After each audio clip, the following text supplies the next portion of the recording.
Hi, good evening, everybody, and thank you for taking out yet another evening to be here to attend the webinar for CCI, which is it's been great over 2 years with no repetition in topics, and here we are again with yet another new topic. Today we are talking about interpretation of sleep tests. Something that we haven't really discussed in the past, something that I think all of us face in our day-to-day lives, that sometimes the patient comes to us and people we jumble and mumble with a lot of figures and words and numbers, and we don't know how to interpret it because there are a whole lot of sleep studies, a whole lot of levels which can confuse anyone and everyone. So we have an extremely great panel today with us, which I am very, very, happy and proud to moderate. We have such great, authentic sleep practitioners amongst us. So without wasting further time, I'll just quickly introduce all our esteemed panelists. And to begin with, we have Dr. P Arjun. Dr. Arjun is a senior consultant and group coordinator, Department of Respiratory Medicine at KIMS Health Trivandrum. Dr. Arjun needs no introduction in this field of sleep medicine, and I actually can very proudly say today that all of our panelists come from the same stature, very well known, very well read, and I'm sure they will add immensely to our knowledge. So the other panelist that we have is Dr. S Jayaraman, who is a senior consultant pulmonologist at Apollo First Med, Bilrod, and MGM Healthcare, both at Chennai. So welcome, Dr. Jayaraman. Then we have Dr. Kripesh Ranjan Sarmah. Dr. Kripesh is here with us. He's a senior consultant pulmonologist and head of the department at Apollo Hospital, Guwahati. And then, of course, we have last and not the least, and somebody who's, again, extremely well-read, knowledgeable, would definitely add to my knowledge as well, Dr. Mehul Thakkar, who's a pulmonologist and director at Medansh Hospital, Mumbai. I hope I have pronounced it right, Dr. Mehul. Yes, so welcome all of you. Laying the program ahead today, we start with Dr. Arjun's talk, wherein he will talk for about 25 to 30 minutes about interpretation of sleep tests. And then we have a brief talk followed by Dr. Arjun's talk, which will be by Dr. Jayaraman, who would be talking about the newer technology of sleep diagnostics, which is the home sleep apnea test, also called as the one sleep test in India. So that's the layout today, and we begin Dr. Arjun's talk. Over to Dr. Arjun, please.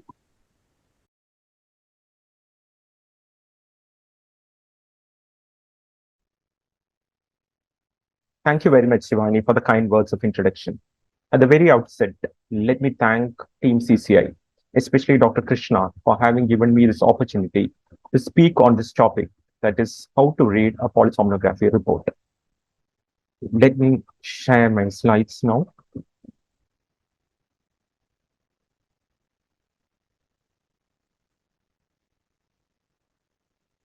So, just as an introduction to the topic, we will start by examining the various types of sleep studies that are available today. In fact, we have 4 levels of sleep study, which are called levels 1, 2, 3, and 4. Level 1 is the gold standard, a typical in-hospital attended polysomnography, in which you have all the neurological leads, the electroencephalogram, the electroculogram, the electromyogram, as well as the respiratory monitoring parameters, including oximetry, nasal airflow, and the position sensor. This is a level 1 sleep study. You can see that the patient is in the hospital. There is a sleep technician who is awake and alert and scoring all the events and watching all the events as it is being recorded.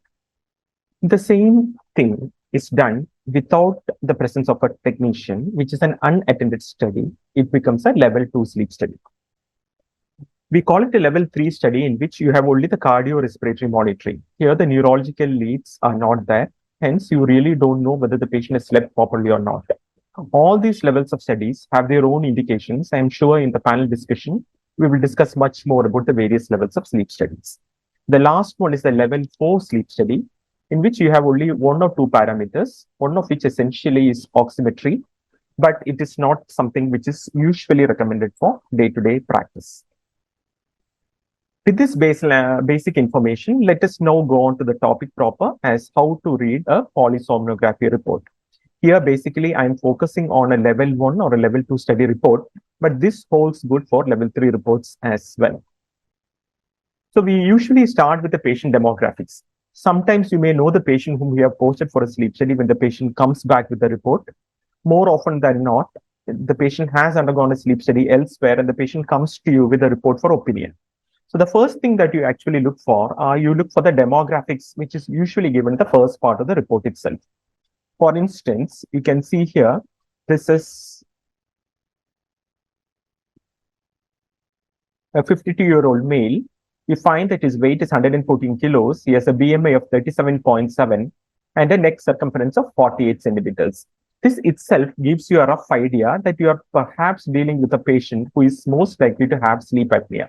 We know that sleep apnea is most commonly present in middle-aged obese males, and this person's demographic typically fits in the pattern of a person who is highly likely to have sleep disordered breathing or sleep apnea. We should be aware of the various scoring systems that are available. The one which is most commonly used in day-to-day practice is the stop bank questionnaire, in which there are 8 things which are addressed.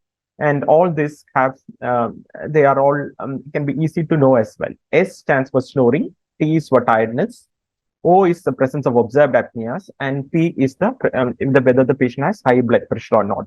These are the 4 questions that you ask the patient, and then you assess the body mass index if it is more than 35, age more than 50, the neck circumference is more than 40, and male gender. So for you give 1 point each, and you find that if the score is more than 6, that means that the patient is at high risk of having sleep apnea. So this is something which can be easily administered in the clinic or in the ward. You ask 4 questions and you check for 4 other things, and then you get this stop bank score. Some sleep reports will give a brief clinical history of the patient as well. For example, this patient has hypertension, dyslipidemia, and the patient has snoring, witnessed apneas, and daytime sleepiness. The Mallampati score is given here, Mallampati 3. We know that Mallampati scores 1 to 4 are the various scores to know the ease of intubation, which is usually used by anesthesiologists when they do their pre-operative assessment, the anesthesia assessment. Mallampati 3 and Mallampati 4 are associated with increased risk of developing sleep apnea. Then the Epworth score is also given. Epworth score is something slightly different from the stop bank questionnaire. In the stop bank questionnaire, you assess the probability of having sleep apnea. In Epworth score, you actually assess the probability of having sleepiness, excessive sleepiness. You ask the patient whether the patient has an increased tendency to fall asleep during some certain common day-to-day instances. For example, after lunch, sitting and reading or watching TV, or just sitting inactive in the public space, or the patient is lying down to rest in the afternoon, or the patient is just sitting and talking, whether the patient has a tendency to fall asleep. When the patient is traveling in a car, not driving, but as a passenger in a long drive, or when the patient himself is driving, but stops in a traffic for a few minutes, for example, 180 seconds, and before the signal turns, the patient, if he suddenly feels that there is a tendency to just briefly doze off for a moment, then those all indicate that the patient has excessive daytime sleepiness. Again, you add all the values together. If it is more than 10, Epworth score more than 10 suggests that the patient has excessive daytime sleepiness. And if it is more than 16, you are dealing with an extremely sleepy patient. Once this is done, let us go into the polysomnography data proper. For ease of understanding and to ensure that nothing is missed, we basically divide the polysomnography data into 5 major heads. The first part is the respiratory data. The second is the oximetry data. The third is the EEG data. The fourth are the EMG data and the video visuals if they are available. And last but not the least is the ECG data. Let us see each of this in detail. So we usually start with the respiratory data first. And the first thing that we look into is the apnea-hypopnea index. Now, most of us often start by looking at the apnea-hypopnea index and stop just by looking at the apnea-hypopnea index without going into further details, which are usually available in a sleep report. If you have done a level 1 or level 2 study, the patient usually has about 8 or 9 papers full of data. And even in a level 3 study, usually you have 2 to 3 pages full of data. Unfortunately, more often than not, we stop by looking just at the AHI to know whether the patient has sleep apnea or not. Now, this is usually given in the first page of the sleep report itself. And as you can see here, the AHI of this particular patient is almost 119.6, that is 120 per hour. That means this patient has severe sleep apnea. Now, we are all aware as how AHI index is used to classify the severity of sleep disordered breathing. AHI, basically what you do is you add up all the apneic events, all the hypopneic events, and divide by the number of hours of sleep. And then you get the value which is called the AHI. If the AHI is less than 5, you say that the patient does not have sleep disordered breathing in the particular study. The AHI is more than 5 to 15. Between 5 to 15, you say that the patient has mild sleep apnea. The AHI is between 15 to 30, you say that the patient has moderate sleep apnea. And if the AHI is more than 30, you have a patient having severe sleep apnea. Our index case had an AHI of 119, which tells us that the patient has severe sleep apnea. There are certain other things that also happen. This is the normal tracing that you see in the sleep, in the polysomnography report, and this is how the airflow looks. Normally, it is like a sinus curve. So what basically happens, the first thing to happen is there is reduced airflow through the upper airway so that this sinus curve becomes flat. Now, this is called flattening, or otherwise called flow limitation. Now, flow limitation is something in which there is reduced airflow, but it has not gone to a limit to call it a hypopnea. It is not a hypopnea, but it is not normal either. So this is called flow limitation. And these events are called respiratory event-related arousals because all these flow limitations ultimately produce an EEG evidence of arousal. The patient actually has a micro-arousal during sleep. Now, instead of apneas and hypopneas alone, if you add apneas plus hypopneas plus these respiratory event-related arousals, or RERAs as we call it, you get a different index, which is called the RDI, now the respiratory disturbance index. Now, there is not much of a difference between AHI and RDI, but especially in young thin patients who are less likely to desaturate, they can have respiratory event-related arousals to a significant extent. And when you add RERAs to apneas and hypopneas, you get the respiratory disturbance index. It's very, very important and very classically found in a condition called upper airway resistance syndrome, where the RDI will be much more than the AHI. Now, the RDI is usually also found in the first page itself. In this particular patient, you find that the RDI is the same as AHI because thereby telling us that all the events that this patient has are only apneas or hypopneas. When you do a level 3 study, actually, for the information of postgraduate students who are listening to this, you should understand that AHI is not the real index that we are looking at. In the level 3 studies, as you know, that there is no EEG data. And we know that certain hypopneas are qualified as hypopneas based on EEG evidence of arousal. And also, when you do a level 3 study, we don't know when the patient has exactly gone to sleep. So in a level 3 study, instead of AHI, we use another index, which is called the respiratory event index, or the REI.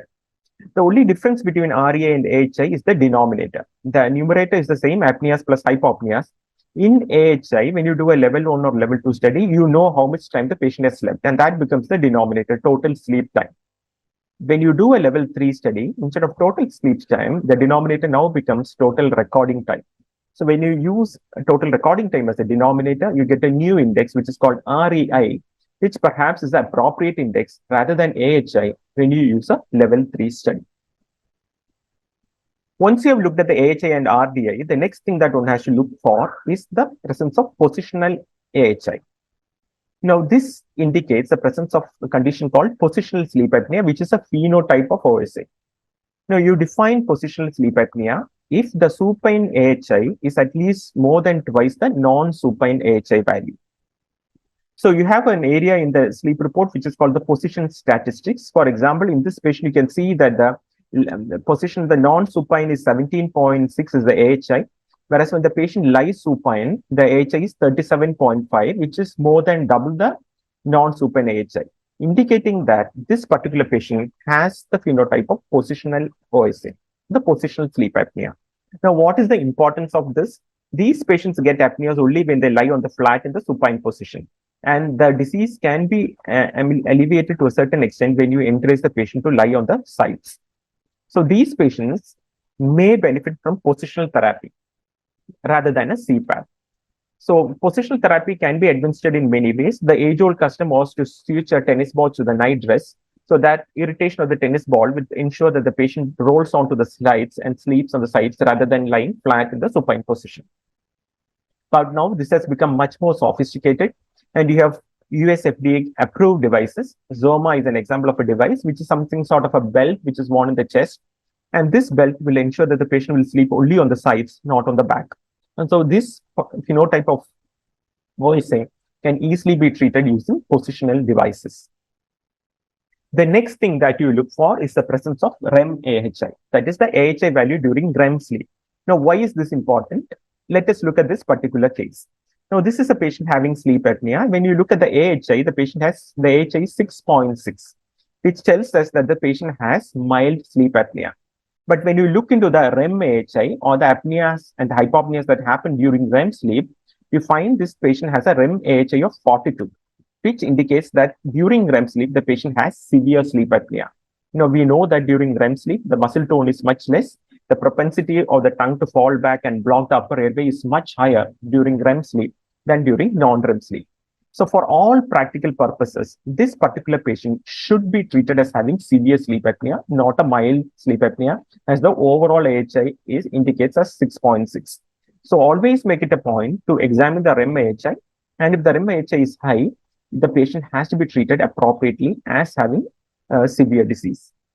Now, REM AHI also indicates the presence of another phenotype of sleep apnea called the REM-related OSA, which is defined as the REM AHI more than twice the non-REM AHI value. So very important, always make it a point to check whether the REM AHI is how much higher than the total AHI that you've got.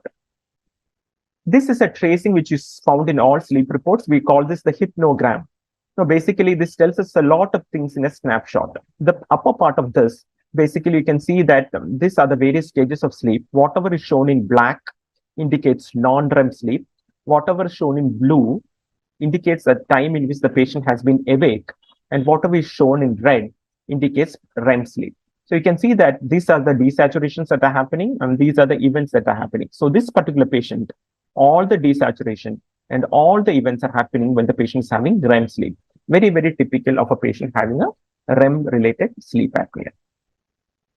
The next thing that one has to look for is the presence of central sleep apneas. By definition, if the central apneas are more than 5 per hour, you call the patient as having central apneas. More often than not, in most sleep studies, you find that there is an overlap of, you will find both obstructive events as well as central events. But if the total number of central events are much more than the obstructive apneas, you call the patient as having a predominantly central sleep apnea. And if in this particular case, you can find there are no central events, but if central events are present, the next thing that you have to look for whether there is a Cheyne-Stokes pattern of breathing.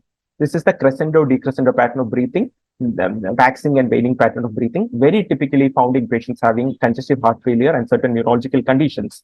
It's very important to pick up the presence of Cheyne-Stokes respiration, because if Cheyne-Stokes respiration is present, then your conventional CPAP will not help these patients. They may need to use different modalities like adaptive servo ventilation or a bilevel positive airway pressure device with a timed backup. So that is the importance of looking for the presence of Cheyne-Stokes respiration. The next thing that one has to look for is the presence of the longest event.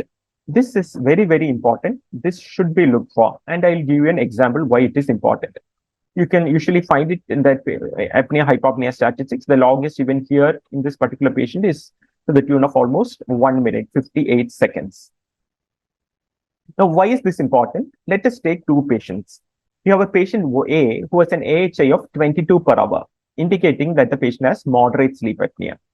You have another patient who has an AHI of 10, saying that this patient has mild sleep apnea.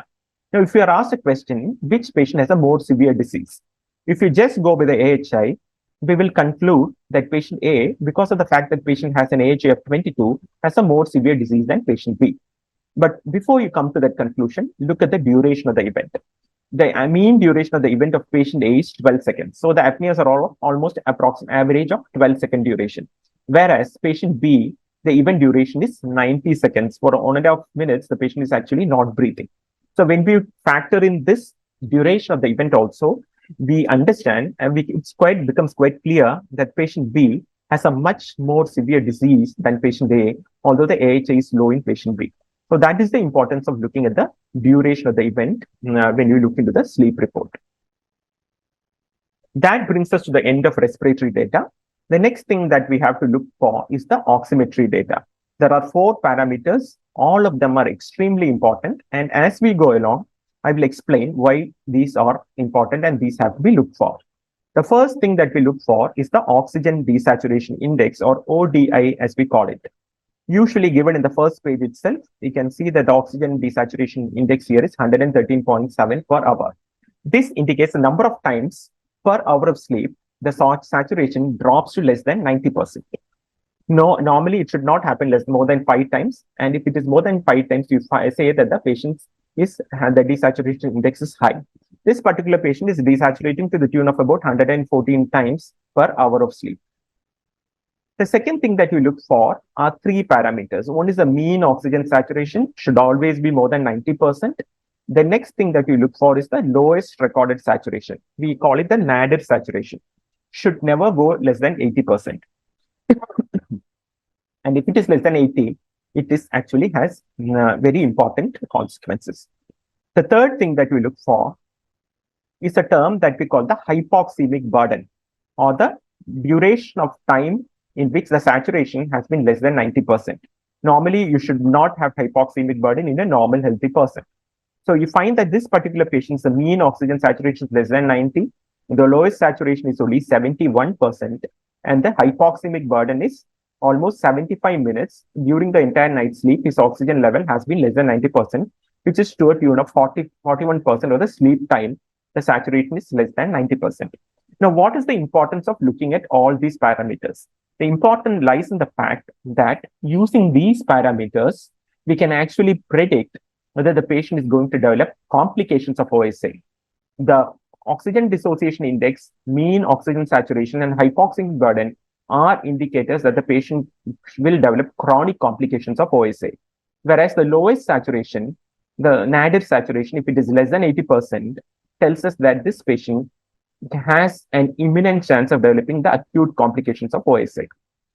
Now, why does this become important? We all know in our clinical practice that when certain patients, when you do ask them to do a sleep study and come back, and when we advise treatment, particularly CPAP, they will ask us, doctor, can I come after 3 months? We'll have a review and then decide whether we need treatment, whether to treat or not at that point in time.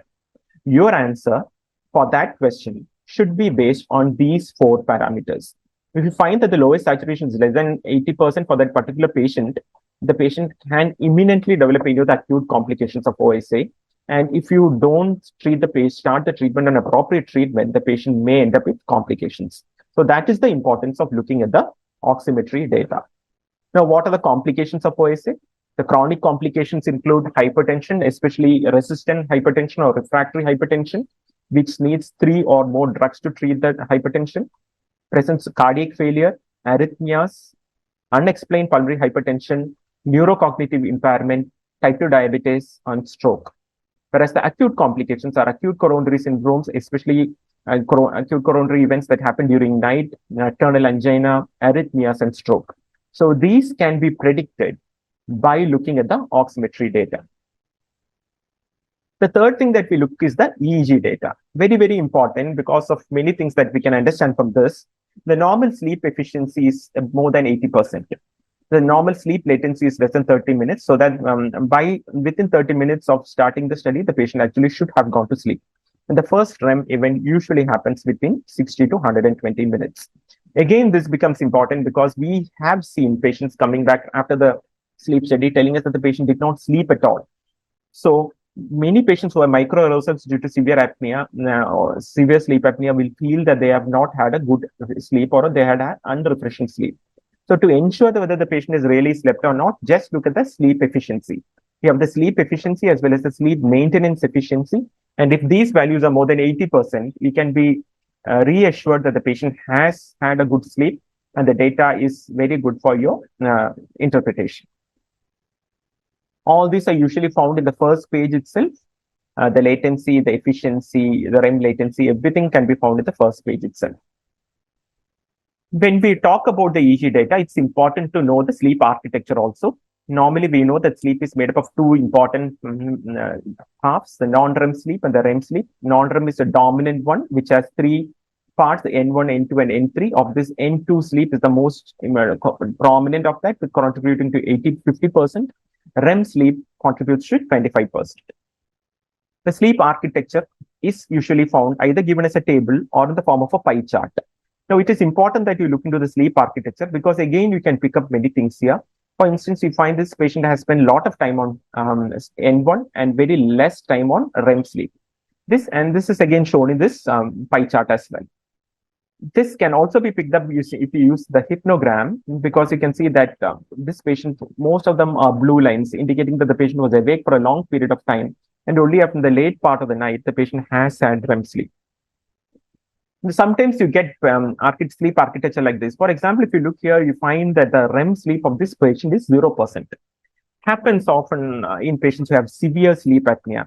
And this has importance as far as treatment is concerned, because these are the patients who do not have REM sleep because they are cycling in non-REM itself because of the severity of the disease. So these patients do not have REM sleep. So these are the patients who are more likely to develop neurocognitive impairment. Their memory will be much less. They can't remember names. They can't remember persons. And all this happens when you have the patient doesn't go into REM sleep. Again, from the treatment point of view, this becomes important because when you start such a patient on CPAP, what will happen? There is a REM rebound. There is a rebound of REM sleep. And this patient experiences as having wild dreams. So such patients who don't have REM, when you do a sleep study and when you start the patient on CPAP, it's always very important to warn the patient that during the first few nights on starting the CPAP, you are going to get dreams, but that is part of normalizing the sleep architecture. Otherwise, the patient will not be compliant to CPAP. And that is the importance of looking at the sleep architecture. The next thing that you look in the EEG data is the presence of arousal index, which are the number of EEG arousals that happen per hour of sleep. Here, the arousal index is 25.5 per hour. Normally, you get it in another place called the arousal statistics also. This becomes important because this is a patient who has significant arousals during sleep.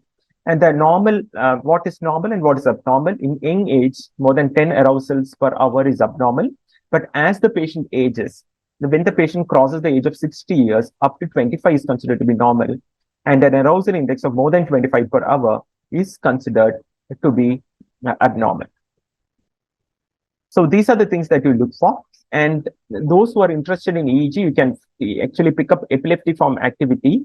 And there is something called an alpha intrusion, which is a thing which is typically got in fibromyalgia. It can pick up such conditions as well, but it is usually not needed. And we don't usually use that as well. EMG data basically helps us to look for limb movements and look for presence of periodic limb movement. Normally, the limb movement index is less than 5 in adults, but in PLMS, you can find that the index goes up. And then you can also pick up sleepwalking, sleep talking, bruxism, etc. if you have the facility to do the video recording as well. Now, periodic limb movement is usually again got in the first page. This particular patient does not have. If it is more than 5, you say it is significant. And you should know that periodic limb movement is a PhD finding, and the severity, there is a classification based on the number of limb movements that happens per hour of sleep. There are certain conditions which are associated with periodic limb movement. From our routine practice, 2 conditions are very important: iron deficiency and diabetes. Most common reasons why patients present with periodic limb movement. That can also present with unrefreshing sleep and excessive daytime sleepiness. The last thing that one has to look for, but not the least, because again, this is very important, is the ECG data. You look for 2 things. Number 1 is presence of arrhythmias. And number 2, you look for the presence of a phenomenon called tachybrody oscillations. We will come to this in the subsequent slides. Now, we know that arrhythmias are common in patients having sleep apnea. The most common arrhythmia that is usually found is atrial fibrillation, but you can get other sorts of tachyarrhythmias and bradyarrhythmias as well. And those can all be found in this part of the report called the cardiac events. In this particular patient does not have anything like that, but please make it a point to look at all these things.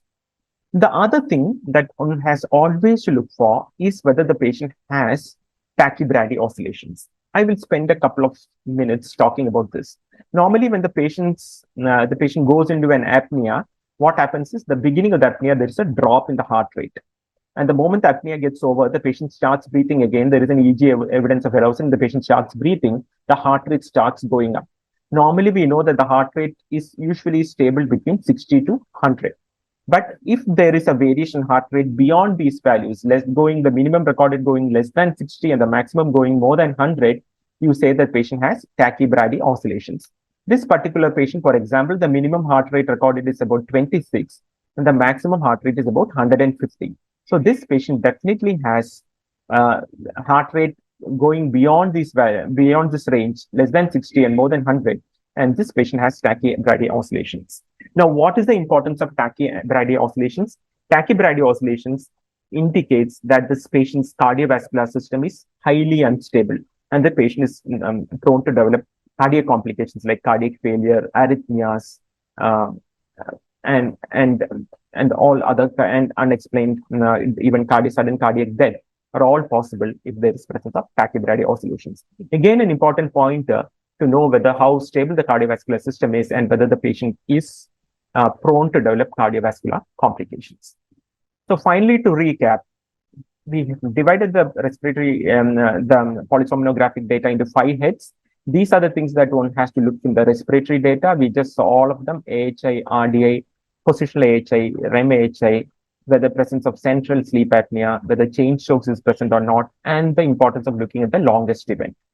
In the oximetry data, we saw the oxygen desaturation index, the mean oxygen saturation, the nadir saturation or the lowest recorded saturation, and hypoxemic burden, which helps us predict whether the patient can develop acute or chronic complications of OSA. In the EEG data, we saw the sleep efficiency and latency, the changes in architecture, the importance of looking at architecture, particularly whether the quantum of REM sleep, the arousal index, and EEG abnormalities. The EMG data helps us know the limb movements as well as whether the patient has parasomnias. And finally, the ECG data, in which you are supposed to look for arrhythmias and whether tachybrady oscillations are present or not. Let me conclude with this famous quotation, which says, "The eye does not see what the mind does not know." And this holds very true in the case of interpretation of a polysomnography report as well. Just as we go in a systematic fashion reading a spirometry report, if we go in a scientific and systematic way, when we read any sleep report that we come across, we'll be able to get a lot of very valuable information which we can put to use for betterment of the lives of patients suffering from sleep apnea. Thank you very much indeed for the kind attention. Thank you.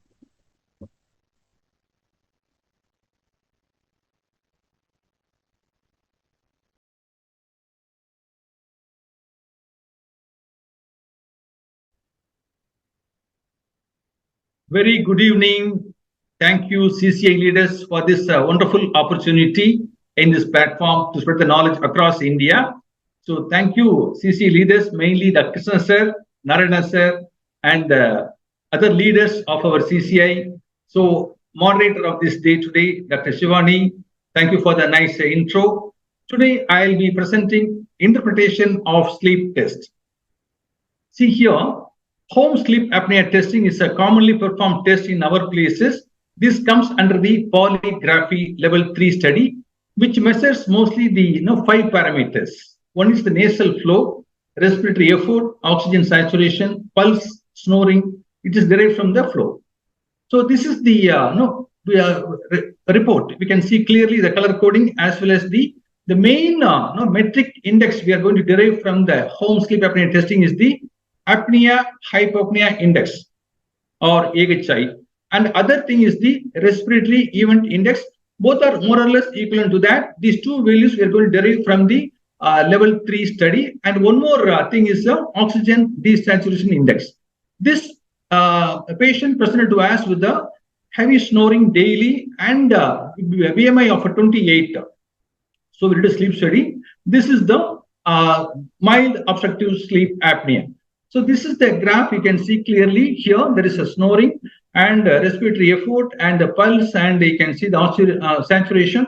In the airflow, you can see the reduction of airflow more than 30%, which indicates hypopnea, and complete blockages of the upper airway, which leads to apnea. And this is the saturation. You can see the dip in saturation. So overall, this patient has a mild obstructive sleep apnea. Now, with the latest technology of the PAT, that is a peripheral arterial tonometry. This is a new diagnostic modality. It's a one sleep test. It's a simple, accurate, multi-night testing, safe way to start one sleep tracking and diagnose sleep health. It's a disposable multi-night home sleep test based on peripheral arterial tonometry and PPG, that is a photoplethysmograph. This basic principle is the optical system, which is the LED sensor, light emitting diode sensor. In that device, we can connect it in the pulp of the finger, and we can monitor with an app called there is a mobile app as well as the PC app also available. The clinical studies validated against in-lab polysomnography. The one sleep test showed high correlation with the in-lab polysomnography. This is approved by the European and US FDA. The clinical practice guidelines for diagnostic testing for adult obstructive sleep apnea. This is an American Academy of Sleep Medicine clinical practice guidelines clearly mentioned that a technically adequate home sleep apnea test device incorporates a minimum of the following sensors: nasal pressure, chest and abdominal respiratory inductance plethysmograph, and oximetry, or else PAT, peripheral arterial tonometry, PAT with the oximetry and actigraphy.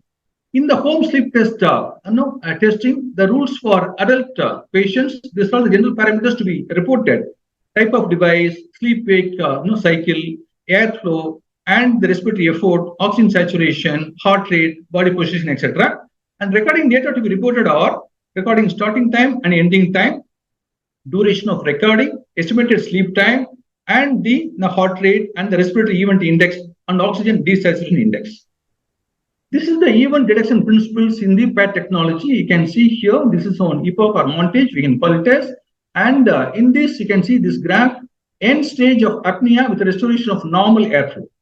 And here, this is oxygen saturation. You can see the desaturation dip in the graph. And you can see here, vasoconstriction manifested as the PAT decrease. And here, there is a pulse rate increase. This event, a respiratory event, is detected by analyzing the co-occurrence of the following events: an oxygen desaturation, a vasoconstriction manifested as a PAT decrease, and a pulse rate increase. This is a paper published in a Journal of Clinical Sleep Medicine. The study and key results: 102 patients with suspicion of OSA underwent a night owl and in-lab polysomnography concurrently. This is the data analyzed, and the conclusion was the night owl or the one sleep test respiratory event index had a high correlation with the M-tubulus AHI, and the one sleep test REI respiratory event index and the ZOL AHI had a high correlation of the p values. So this is the one sleep test consolidated diagnostic report. You can see the patient data and the apnea hypopnea index. This is a very important index we derive from the home sleep apnea test device and the polygraphy AHI index. You can see anything more than AHI 5 is a positive. As for severity, 5 to 15 is a mild sleep apnea, and 15 to 30 is a moderate, more than 30 is severe.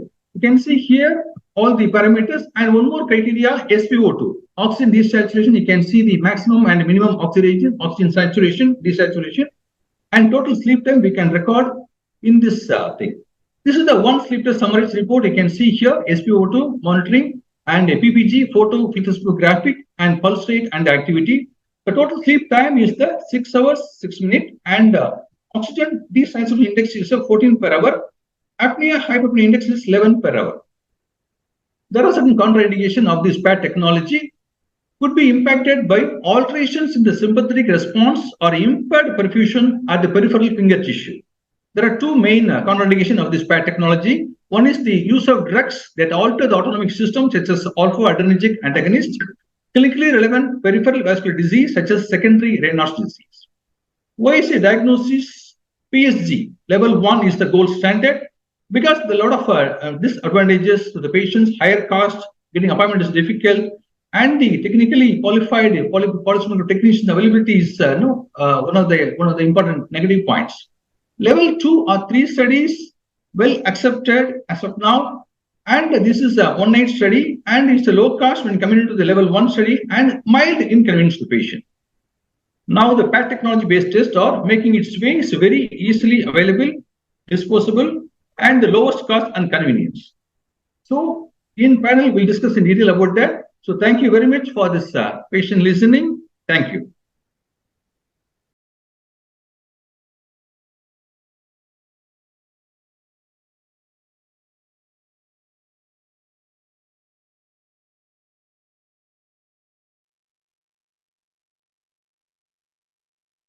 Thank you, Dr. Arjun and Dr. Jayaraman, for these engaging and illuminating talks. It's been actually so engaging that we are already, questions are already pouring in, and I think I would start the panel discussion with a question which is there. I think two people have asked this question that what is a sleep study? So, Dr. Arjun, I think there's no better person than you to answer this after you. Thank you, Shivani. It's actually a googly to start with to explain what is a sleep study. Now, basically, what we mean by a sleep study is that we get to monitor the patient's sleep, ideally done in the hospital, as I told you, using a polysomnography, a level 1 sleep study, in which the patient is admitted to the hospital, patient spends overnight in the hospital, and we try to get as much as information as possible. We get the data from the EEG leads, which is very important to know about the sleep pattern. We also have the electromyogram, the electrooculogram, the oximetry, the respiratory movements, the position sensor, and the airflow through the nose as well as the mouth. So basically, all this tells us whether the patient has slept or not, how good is the sleep, whether the patient snores during sleep, and whether the patient stops breathing following snoring, and whether that leads to a drop in the oxygen levels, and there is a variation in the heart rate. So these are the things that basically are picked up during a sleep study, and this is, in essence, what a sleep study is all about. Perfect. So I think there's another question that I like to address before we move on to the questions otherwise. So Dr. Kripesh, I'll shoot this question to you. How do you differentiate central apnea from obstructive apneas? And this is a question from Dr. Thakkar from Guwahati.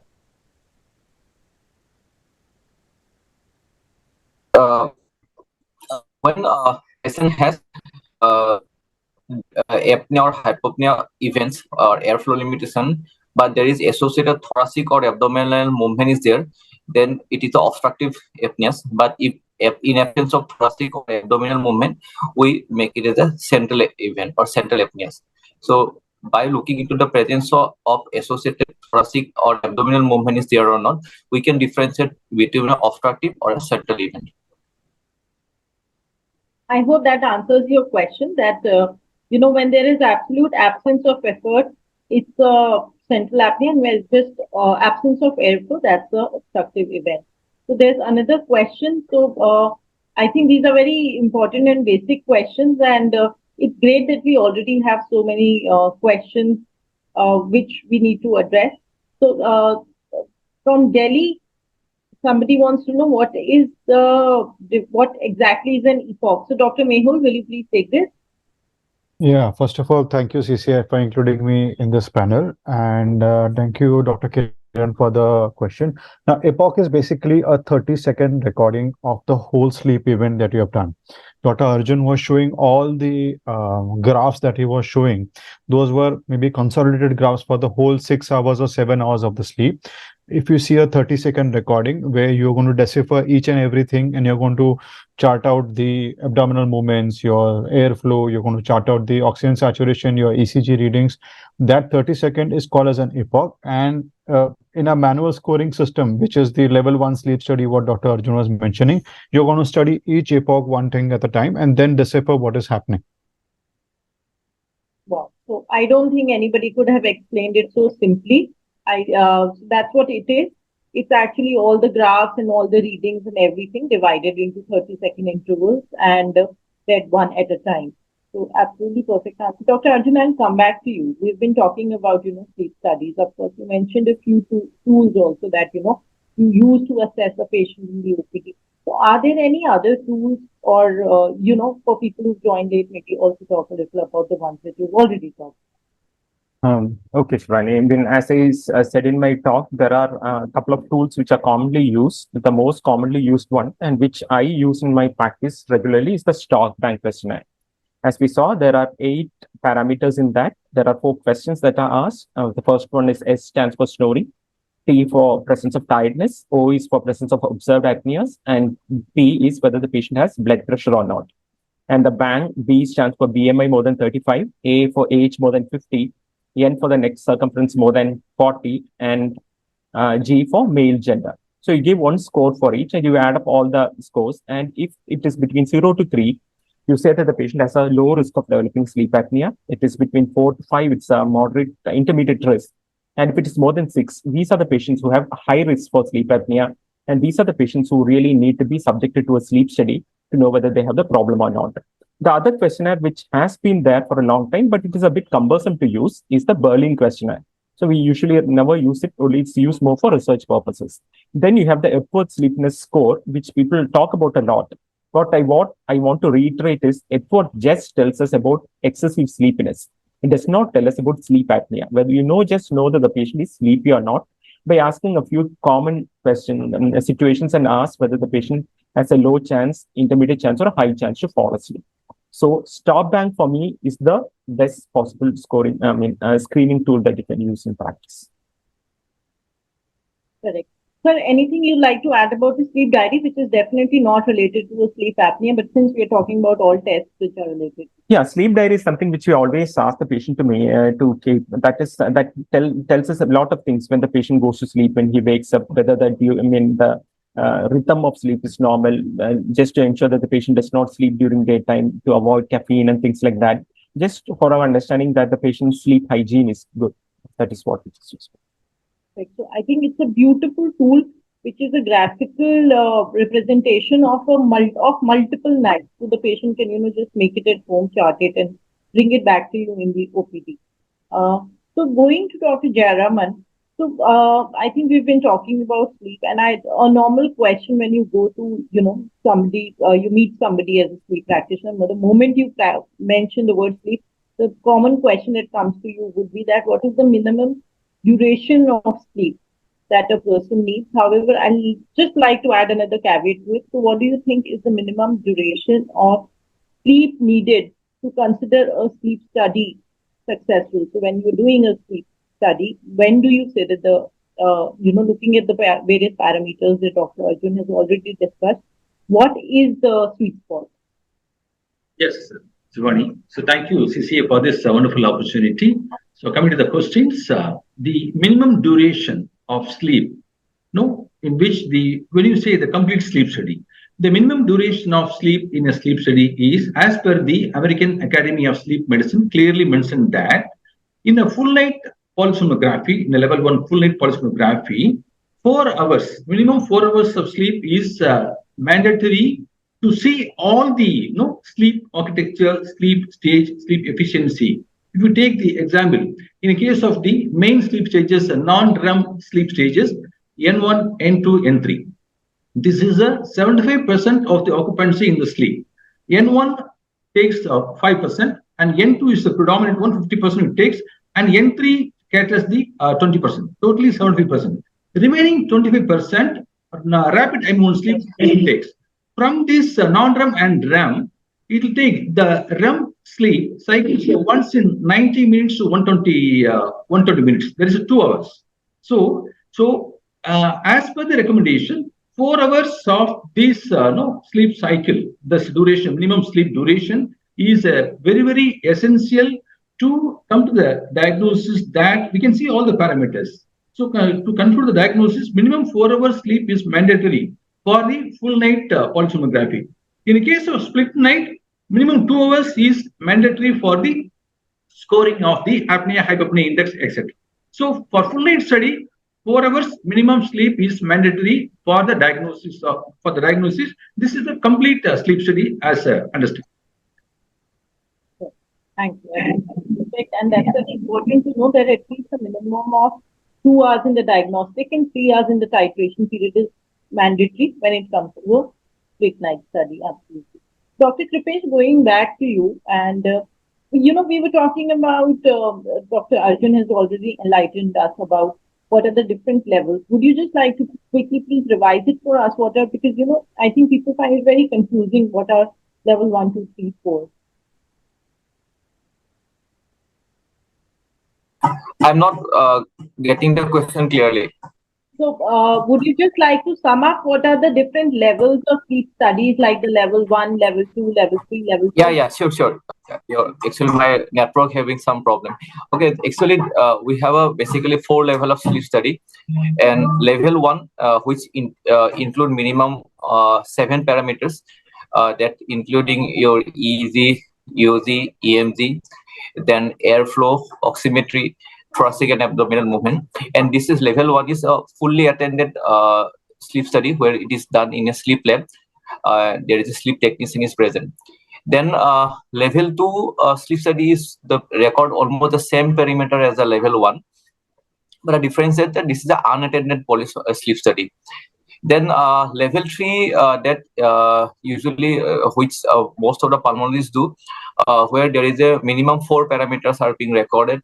That is your airflow, oximetry, then your this thoracic and abdominal movement, and this is done at a home, which commonly known as a home sleep study. And then level 4, there is at least 1 or 2 parameters are being recorded, where minimum 1 is your oximetry, and then another maybe this airflow recording may or may not be present. Right. So perfect. And I think the new addition, the new kid on the block is the one sleep test for the night owl, as it's called. Yeah, that is not. That's not, yes, absolutely. That's correctly not classified as a level 3 or a level 4. I think it's somewhere in between. Doesn't really have a classification of its own yet. So, perfect. Going back to Dr. Arjun, so we were talking about a split night. Dr. Jayaraman has already talked about, 2 hours and 3 hours is the minimum duration required. So, but what, are the subset of patients wherein you can order a split night? And I think most nights people talk about a diagnostic night and a titration night. And when we talk about split night, of course, it has a role, it has some value. So which is that subset of patients where you would want to order a split night? Yeah, as Dr. Jayaraman has said, some instances we usually order a split night sleep study instead of doing a diagnostic study followed by a titration sleep study. The first and foremost indication to do that is when you on your clinical assessment, you find that there is a very high probability for that particular patient to have sleep apnea. So if the probability of having sleep apnea is high, you can actually club both of them together and do a split night sleep study. So there are certain criteria that one follows. In the first 2 hours of sleep, the AHI should be more than 40 per hour, or the AHI should be between 20 and 40, but the patient should have prolonged events or profound desaturation during that period of time. And more importantly, there should at least be another 3 hours left to do an adequate CPAP titration. But what I often feel is that whether to proceed with a full night study or a split night is often a call which has to be taken by the sleep technician watching the first 2 hours of sleep. But we can always ask for that if we have a high degree of suspicion that the patient is highly likely to have sleep apnea. Absolutely. And is there any criteria that you instruct your technician to follow before he can proceed from the diagnostic to the titration part during the same night? Yeah, that's what I said. If the AHI in the first 2 hours is 40 per hour, or AHI is between 20 to 40, but the patient has significant desaturation or very long events, plus another 3 hours available to do a titration. That is when we ask them to proceed to CPAP titration. Perfect. So it's very heartening to see that a lot of questions pouring in. So Dr. Kripesh, maybe I'll shoot the next question to you, which is from Kiran Krishnamurthy from Karnataka. Excellent question. If a patient with severe OS is still not controlled with high levels of CPAP pressure of 19 centimeters of water, with significant residual AHI of say 35 with good compliance, what would be the next step? and what is the indication and experience with BiPAP? So I think that's a very relevant and clinical question. Dr. Kripesh, please.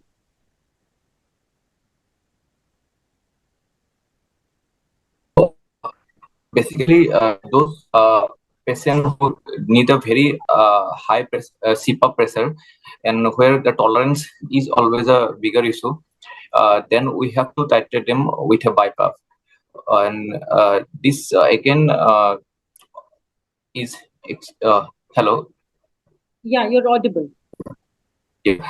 So because this BiPAP can give a better comfort, because that is why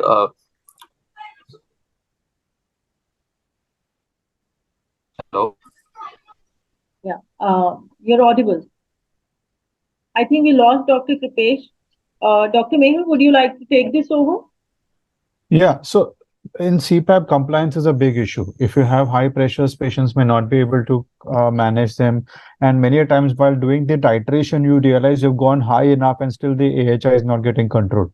So here there are two questions mixed together. Now, BiPAP will be for two reasons, I would give. First is obviously the higher pressure requirement. That is one thing.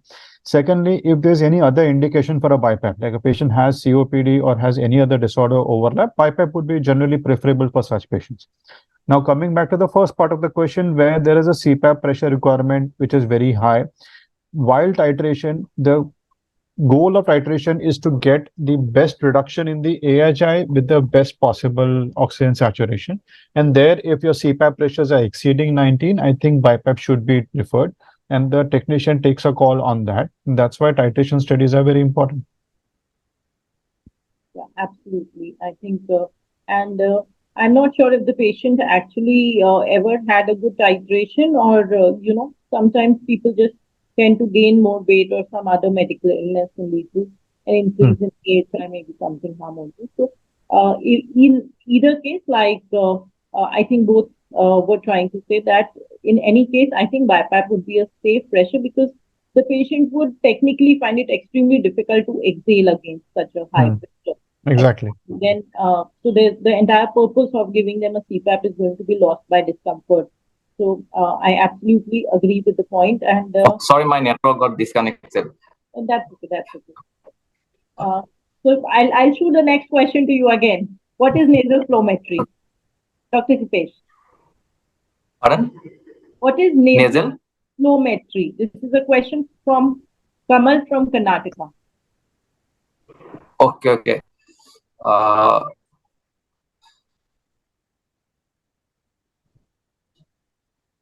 Hello. I think your network is pretty poor, man. Yeah. Hello. So maybe I think we're losing you again. So I'll give this question to Dr. Jayaraman, please. Yeah. So you're asking the nasal flowmetry, no? Yes. Nasal flow. Yeah. The nasal flow is a very important detection tool to measure the airflow, to have a classification of apnea, hypopnea index we can derive, and from the airflow pattern we can derive a lot of information about the sleep stages and other things. So the nasal pressure airflow we can measure by simply putting the oronasal thermistor, or in advanced settings you want to find out exactly the apnea, hypopnea and all, you can put some esophageal manometry also help in diagnosing the apnea, hypopnea in a case of level 1 or level 3 polysomnography. So nasal pressure sensor are very, very important to assess the apnea, hypopnea in detail, and the sleep stages and sleep onset and all. So from the respiratory nasal airflow, we can pick up findings like this. Sure. So one more question I think I'll take from the audience, and this is Amit Chakravarti from West Bengal, and he writes, flow limitation is too short. What it denotes, and what are the reasons? So I'm not sure I understand the question. So I think, Amit, if you could please elaborate your question again, we'll come back to it. And in the meanwhile, I'll go back to you, Dr. Mehul. So we've been talking about, of course, sleep studies. There are various levels. We do, the in-lab, and of course, we've talked about the home sleep studies. So what exactly do you, in your practice, prefer, and why? So ideally, in an ideal scenario, if all things are considered, level 1 in attended study would be the best possible thing to do. But sometimes the cost, sometimes patients are not comfortable getting admitted for the sleep study comes in the way. So I usually prefer personally doing a home sleep study, but a level 2 study. I don't prefer a level 3 or a level 4. And the simple criteria for deciding whether I'm going to put the patient in lab or at home is if, first of all, my pre-test probability of a sleep apnea is very high. I know that.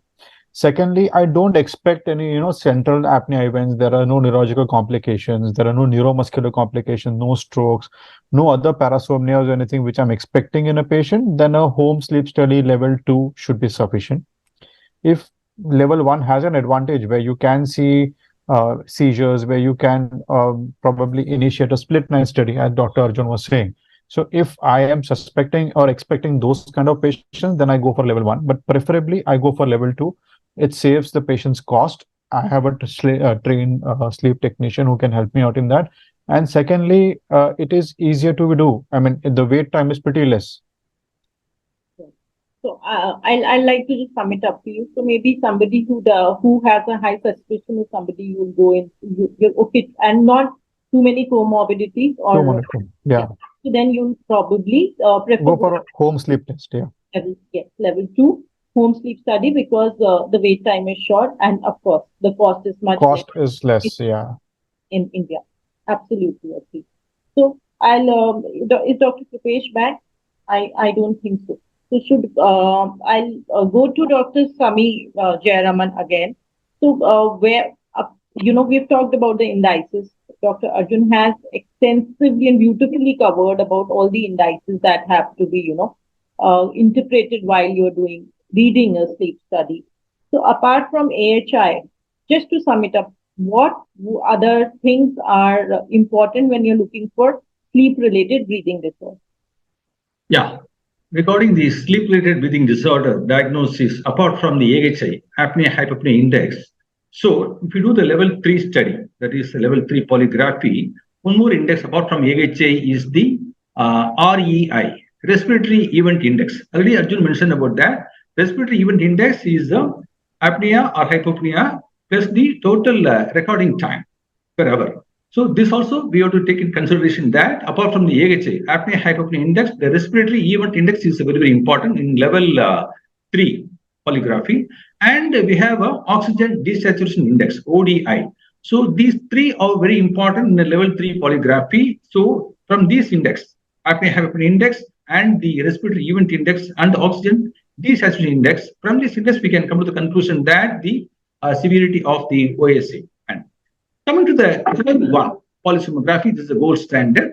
As per the American Sleep Academy, recommendation is very clear that there are, apart from the AHI, apnea hypopnea index, we have the respiratory disturbance index, RDI.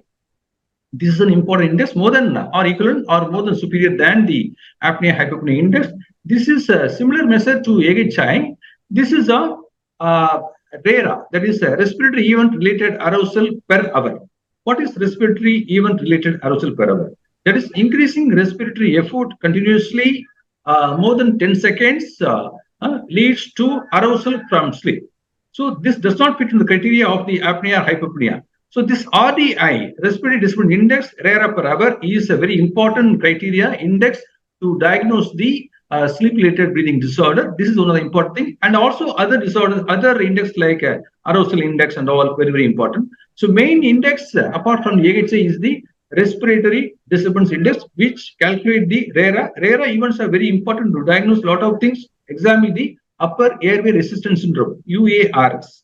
So in this, AHI is normal. So we have to go for the RERA index and calculate, and accordingly we can diagnose the OSA or is it a UARS. So RERA, this is a RDI is a very important index apart from the AHI. Yes, absolutely. I think, in fact, I would go to the extent of saying that RDI is actually now slowly gaining more importance compared to just AHI when we are looking at a sleep study. And I hope the rest of my colleagues would agree. A quick question for Dr. Arjun, since you've extensively talked about questionnaires.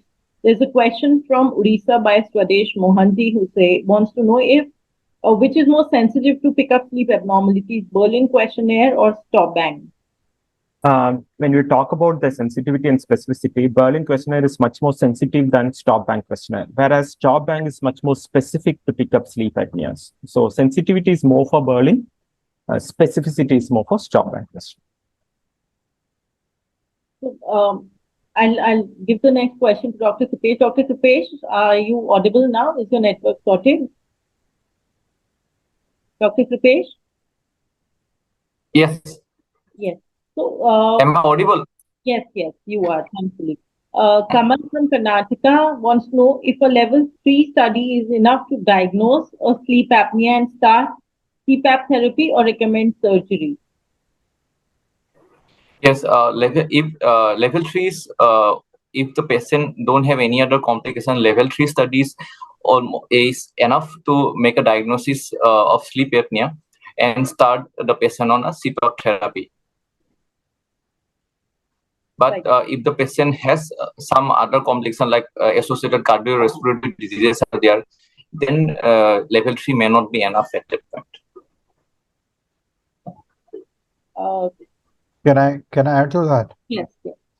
So level 3 study, so basically, I mean, I personally don't like level 3 studies. That's why I'm coming in. If you have a mismatch, if you have a clinical suspicion of sleep apnea, high index with all your questionnaires and the clinical profile, a level 3 study could be sufficient.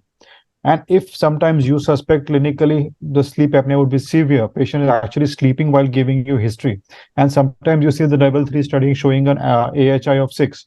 Dr. Arjun showed one of the good slides where AHI total was 6, but the REM AHI was 42.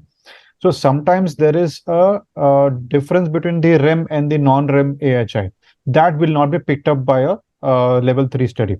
So if there is a mismatch between your expectations clinically and the sleep report, level 3 should not be considered as enough. But if I think it matches the clinical scenario, then maybe yes, you can accept it. Yeah, so I think I would agree on this point, and I would also, so again, somebody who doesn't have too many comorbidities, if somebody who you're suspecting or maybe a plain obstructive sleep apnea, is okay to undergo level 3 study, is okay to, maybe also start therapy, at least maybe give a trial of therapy with only a level 3 study in hand. But other than that, yeah. So I think level 3 and level 4, if everybody would agree with me, was something which actually came up as more of screening tools or not really diagnostic. I think in India, because of resource limitation, it has practically taken up, the role of a diagnostic tool also. However, I'm not sure how many of us would start therapy based on a level 3 study alone. So anybody like to add anything? Yeah, Shivani, just to what Mehul said, we do a level 3 study when the pre-test probability is high. It's a very sensitive tool, but it's not specific. So if the level 3 is positive, then of course the patient definitely has sleep apnea and we proceed with treatment. On the other hand, if you really suspect, but the level 3 comes as negative, the patient has to undergo a level 1 study before you decide on what treatment you're going to give. So I think I would ideally, if somebody comes to me with a level 3 with a high AHI, I would probably advise them for a titration study rather than just giving them that. Very true.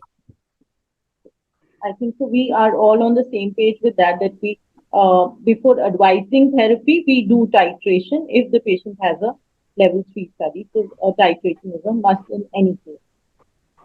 So I'll go back to Dr. I think we've discussed a lot of these questions in the flow, and I'll go back to Dr. Kripesh. So, we talk about all these sleep stages and everything, and like Dr. Arjun has already talked about how much of an important role EEG plays, when we are talking about the sleep stages. For a normal layperson, for us, especially pulmonologists, I think it's very difficult to read EEG per se. So are there any tips that you would want to, share with our audience when you are storing a sleep study? What are the EEG waves that you look for in the various stages? Can you repeat it? Yeah. So can you talk about the various EEG waves that we see in the sleep stages, like a take-home message for our audience? Of course, it's not concluding time yet, but something that they can remember to make the EEG scoring easier for them. Yeah, basically, because if you talk about the level 1 sleep study, we need to know that the easy changes that occur in different phases of sleep, and according to the EEG, EOG, and EMG, we have to identify the sleep staging. So they are basically different easy wave patterns. There are 4 wave patterns that we can see during a level 1 recording. That is your beta wave, which is almost 13 cycle per second. Then alpha is 8 to 13, theta 4 to 8, and delta is around less than 4. So these are different patterns that we can see, and they are. When we stage a sleep, we have to know the 3 parameters we have to look at. One is the EEG finding, one is the EOG finding, and third is the EMG finding. So if the patient, suppose when we mark our sleep as a wake stage, when a patient has a EEG where they have a more than 50% of the epoch, that is one epoch of 30 seconds we take for our sleep staging. And then if this is more than 50% of epoch has an alpha rhythm in that, and then EOG is showing a slow eye movement, and EMG, chin EMG showing a amplitude which is variable but is often higher than during the sleep, then this is basically a wake stage.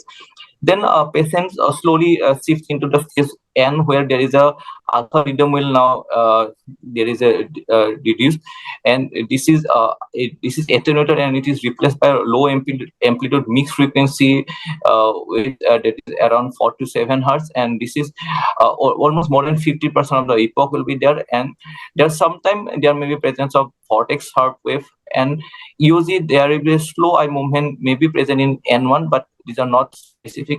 And then chin movement, EMG movement will now reduce than a wake stage. Then there are also many characters, but I'm not going to tell because this is going to be more complicated. Then in this N2, this is easy finding. There will be a presence of K complexes and sleep spindle. Then their EOG will see there is no specific eye movement, slow eye movement has ended, and chin EMG muscle activity will be now usually less than the wake. Then in this entry, there will be EEG will see more than 20% of slow wave activity. Then there will be a EOG.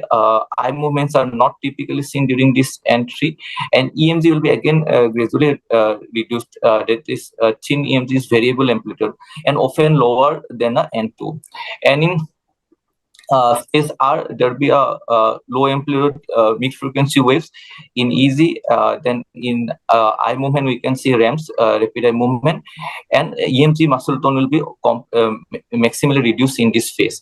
So based on this simple parameter, we can identify different stages of sleep. So these are the very simple way we can understand the different sleep stages. I think that was very precise and couldn't be summed up in a shorter duration than this. But this is very simple, but it will be better if we can show it in a graphic manner, but this is not possible this way. Of course, and I think it's also very complex to be, understood in 2-minute dialogue. So another question from Meghalaya. I think we have some amazing questions coming in. So, Dr. Jayaraman, would you like to answer this role of pharmacology therapy in pharmacotherapy in OSA or CSA? Repeat the question, Shivani. Medical therapy. Role of pharmacotherapy in OSA or CSA, on obstructive sleep apnea or central sleep apnea? Any role of drugs? Okay, sure. So coming to the medical therapy, there is, as of now, as per the recommendation, there is no drug of choice for obstructive sleep apnea and all. So, in recent pipelines, the American Diabetology Association, in an obese guy with a suspecting sleep apnea, for the weight reduction, they have a medical treatment called the empagliflozin. This molecule will reduce the weight reduction to help in reducing the weight as well as the reduction of the fat accumulations in the oropharyngeal airway. Thereby, it improve the tone of the upper airway muscles. Then the drug name is the empagliflozin, and the other anti-obesity management will help in some extent. But there is a lot of study, the pipeline and all, it will confirm, need a more study papers and all. So actually, we are not prescribing any medicine for any obstructive sleep apnea. For central sleep apnea, yes, definitely we have to give. If the etiology behind central sleep apnea is congestive heart failure, so we have to give the medications. Though we have to treat the basic cause for the central sleep apnea. For the obstructive sleep apnea, there is no medication. Symptomatically, if the patient has excessive daytime sleepiness, despite the CPAP therapy, patient have residual excessive daytime sleepiness. So we can give some modafinil or modafinil. This is the brain stimulant, CNS stimulant to improve the alertness. This is the to improve the wake cycle. We can give symptomatic treatment. As of now, there is drug of choice or any proven drugs for the obstructive sleep apnea. There are a lot of drugs in the pipeline, so we have to wait for that approval from the FDA and other things. Shivani, I'd like to just add one more point to what Dr. Jayaraman said. In central sleep apnea, we have a subgroup called a sleep onset central sleep apnea, in which you use acetazolamide as a drug. And also, I think a very valid point made by both very senior sleep practitioners of the country. I'd just like to add it, adding to Dr. Jayaraman's point, that very recently also there was a study which said that the use of PAP therapy in these patients was actually more, gives them more protective advantage against cardiovascular events as compared to the pharmacotherapy, even in patients with sleep apnea. So certainly, PAP therapy still remains the gold standard of treatment, and pharmacotherapy not really studied so much in detail yet. So again, Dr. Arjun, I'd like to direct the next question to you. What is the protocol for CPAP titration so far, at least as AHI parameters are concerned? Can you just repeat that, Shivani? Protocol for CPAP titration? Titration so far as AHI parameters are concerned. The protocol for CPAP titration, you say that the titration is optimal if you are able to bring down the AHI to less than 5 per hour of sleep in both REM as well as supine position. So that is the ideal thing that you target when you do a CPAP titration. So I believe that is the answer to that. More than 15 minutes of REM and supine position, and the AHI should be less than 5 per hour. Absolutely. I think, of course, we don't have anything to add to the master. So coming back to Dr. Mehul, I'm sure I get a lot of these people, and so does all of us in today's day of technology, that a lot of people would come to you with some data from their smartwatches, some sleep data that the smartwatches pick up, and so what exactly, how do you place this data in your day-to-day practice, and how authentic and reliable do you think this is? So actually, the smartwatches are getting really smart. So they can, many smartwatches can now have ECG recording also. I don't know how accurate that is. Some claim to have FDA approvals. So we have an ECG parameter. If there's a really advanced device patient is wearing, you have an oxygen saturation. You have a sleep slowing that they do. They tell you the sleep staging. In fact, I've read a report from a patient who said, "Ki mera REM sleep is this much and non-REM sleep is this much." So first of all, I don't think they are as reliable as it is quoted. I would use them as kind of a more accurate depiction of the sleep as compared to what the patient is saying. Patient says, "Main soya hi nahi hu, I have not slept well," but at least the sleep part, yes or no, is a better indicated in the smartwatch or the smart device that the patient is wearing. Actually, there was one Korean study just published, I think, last year, somewhere in 2022, where they compared, they did a polysomnography with patients wearing a smartwatch from the two brands that they are there. I would not name the brands. And they found that the sensitivity and specificity was ranging around 70% for an AHI of more than 5. So that was an interesting study, actually, where at least you can use that for screening if you are suspecting, or maybe for follow-up, whether to just to make sure that the patient is having a better sleep cycle or not. You cannot keep on doing repeated sleep studies. So there it might be useful, but I would not use it as a diagnostic tool per se.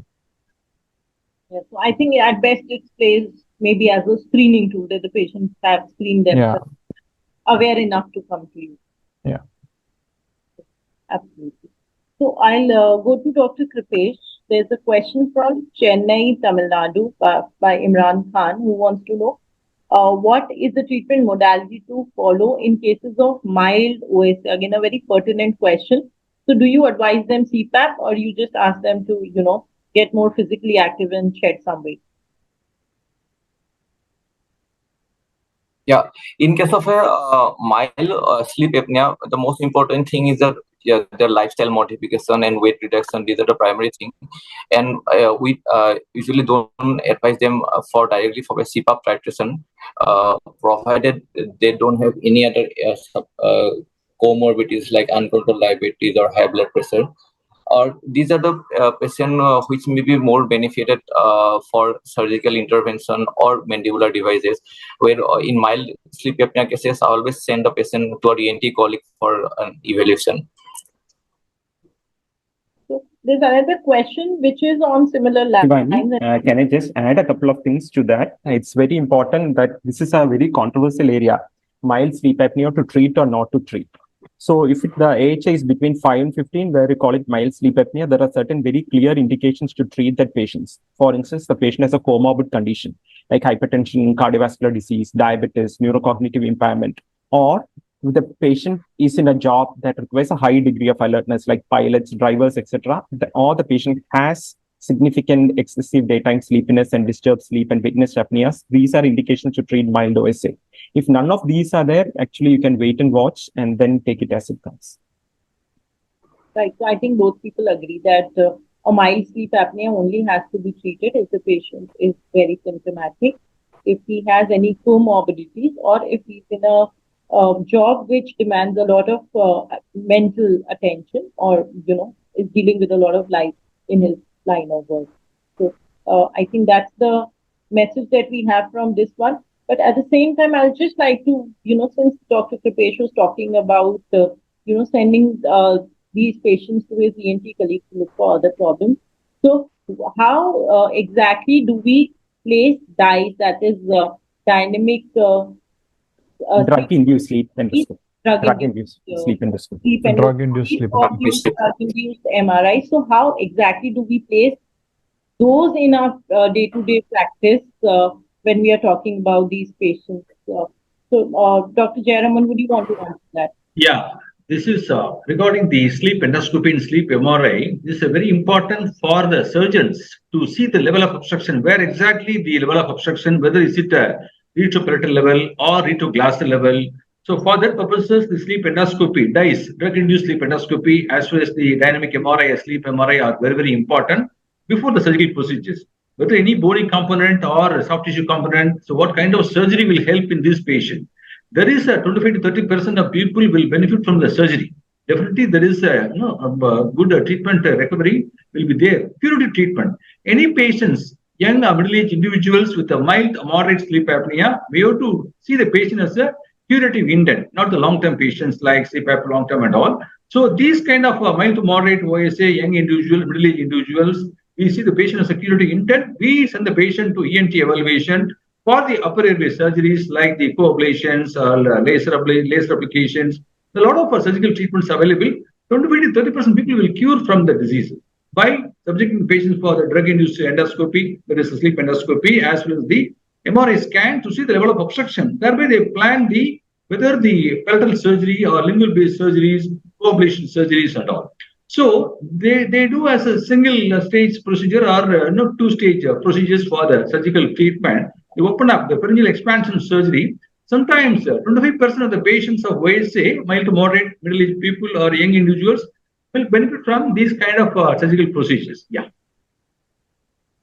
Right. So I have a small announcement to make in between. So we have around 1,017 logins, live logins for this webinar, and that's a message from CCI leadership.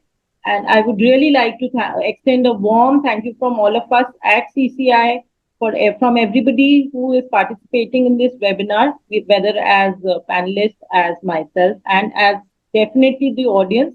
We are very, very thankful for such a warm response. And I think the questions actually show the response. We've got some very, very good questions, very pertinent. And in the same line, I'll move to Dr. Kripesh again.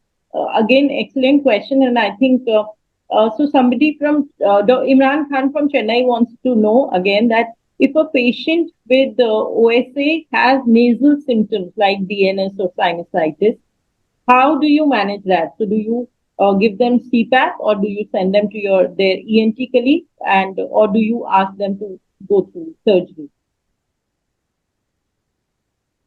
Yeah. If has some sort of nasal obstruction with OSA, then what happens because of the increased nasal resistance, they may not tolerate the CPAP properly. So this kind of patient, if they undergo a correction of the nasal obstruction, they can tolerate the CPAP and they will have a better result. So whenever they have a nasal obstruction like DNS or some septal abnormality, they need to be corrected, and then this should be followed by CPAP therapy. Yeah, I fully agree, Dr. Kripesh. There is ENT evaluation before CPAP therapy is very, very helpful for the compliance of the CPAP. Yeah, I fully agree. May I add something? May I add something to this? Yeah, please. Yeah. So go ahead. for DNS, let's say patient doesn't have sleep apnea. For DNS, you have some management protocols, or for rhinitis or for nasal symptoms. I think DNS, whether by itself needs surgery or not, that is one question. And whether the DNS is leading to sleep apnea or contributing to the sleep apnea, that should be the second question. If DNS by itself needs surgical management, it has to be operated by the ENT colleagues. If it can be managed medically with some mild DNS and probably not contributing to your obstructive events, I think that should be left alone. Yeah, so I think because most population would have a mild degree of DNS and may not need really correction or sometimes even medical management per se. Yeah. Yeah, absolutely. There's another very good question from Arunachal Pradesh by Ido. What should be done for a patient who is not able to afford CPAP therapy for a diagnosed OSA patient? That's something that I also want to know. I don't know. Probably, I think the only thing we can think of is lifestyle changes. I don't think there are. If one thing I would say before Dr. Arjun answers is, we have say level 1 study where we have a positional evaluation done, and if we see the patient is able to have less events in one of these lateral positions, probably we can focus the therapy there. And also the lifestyle managements. But I don't think without CPAP you'll be able to manage such a patient. Dr. Arjun. Yeah, true. I totally agree with you, Mehul. Without, as you said, if it is a patient who has a positional sleep apnea, we can try making him sleep on the sides. If it's a single person, perhaps he can ask for an ENT evaluation to see whether something could possibly be done. But other than that, I think CPAP is the way forward.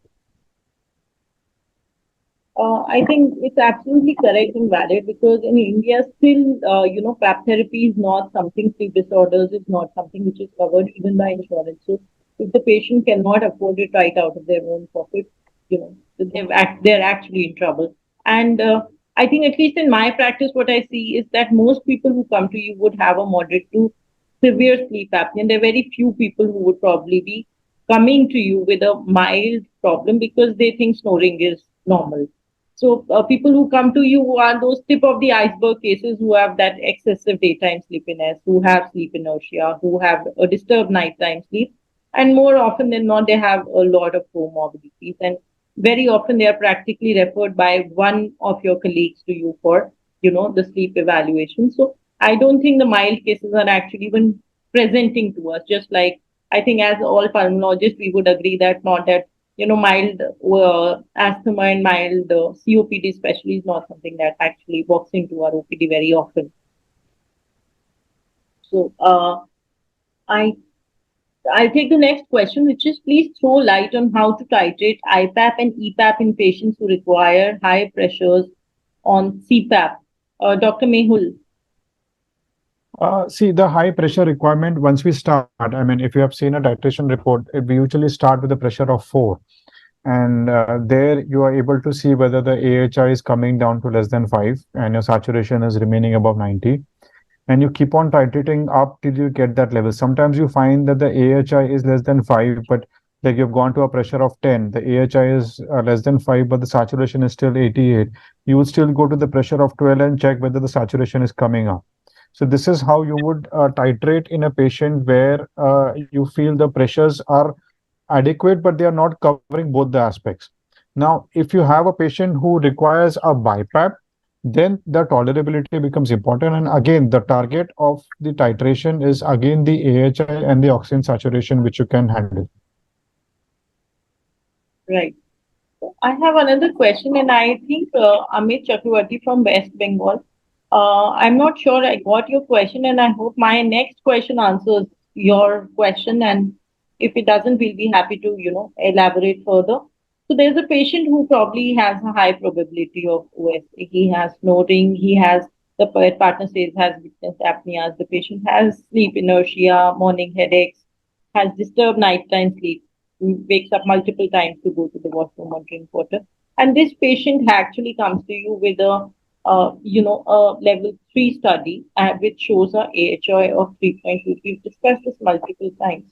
But how do you proceed further? Because do you find it's always easy to convince these patients to, they say my sleep study is normal. I've already got it done. So why do you want me to go through another sleep study? So how do you approach that? Dr. Jayaraman, would you answer that, please? Yeah, this patient, what is the AHI number, Shivani? 3.2. 3.2. Okay. So there are a lot of high pretest probability in this patient with the AHI of no less than 5. So simply merely seeing the AHI alone, this is a negative, but as a pulmonologist point of view, this is a false negative. Other indexes in level 3 we have to see like a respiratory event index. That is what is the respiratory event index that I want to know, and the oxygen desaturation index. Any desaturation in this study. So these 3 parameters, based on these parameters, simply AHI is normal. Other parameters are high. More than 5 means we take into account that this patient is positive for the obstructive sleep apnea, even though AHI is normal. Or AHI is normal, REI also, respiratory event index is also normal. This patient may be in the state of the UARS, upper air resistance syndrome. In that case, level 1 study, pick up the RERA index. From the RERA, that is respiratory disturbance index, we can pick up the RERA to diagnose the upper air resistance syndrome. AHI will be normal. So RERA will be high in that UARS. If you have a strong clinical probability, high probability, snoring and other comorbid conditions, so better we'll go for the repeat PSG, that is PSG level 1, and prove that whether this level 3 study is a false negative or not. So this way we have to approach these kind of AHI negative patients. Right. So, Dr. Arjun, do you want to add something? I thought you I agree with Dr. Jayaraman. The only other thing is that when this patient perhaps would not have slept at all when the level 3 study was done. So that would also be a reason why it has come as the AHI has come as normal. So it is our duty to convince them to go in for a level 1 study somehow or the other. So I think that's an advantage of the home sleep apnea test that Dr. Jayaraman was talking about. I think the advantage being that it is a multiple night study. So sometimes when the patient hasn't slept for a single night, subsequent nights they sleep. So at least from the screening perspective, it is a better tool because it is doing multiple nights. So we've talked about level 1, we've talked about level 2, level 3, all of it. So where exactly do you place a level 4 sleep study in your practice? Dr. Arjun, will you please talk about this? Honestly, I never agreed to do a level 4 sleep study because of many reasons. As you have seen, in a level 4 study, we have 2 parameters, one of which is oximetry. So basically, a level 4 study depends on oximetry to pick up it as a surrogate of marker to pick up sleep apnea. We know that desaturation can happen in many instances. It can happen in sleep apnea. It can happen in patients with hypoventilation. It can happen in patients with COPD as well during nights. So if we go by a level 4, we will miss studies. And in my practice, I never advocate the use of a level 4 study. So do you think it would be safe to say that maybe the best and the only use for a level 4, maybe a population-based screening study, which is practically not done in India. That's right. I think so. That's where we are at. We are at a common consensus here. And Dr. Kripesh, I'll come back to you.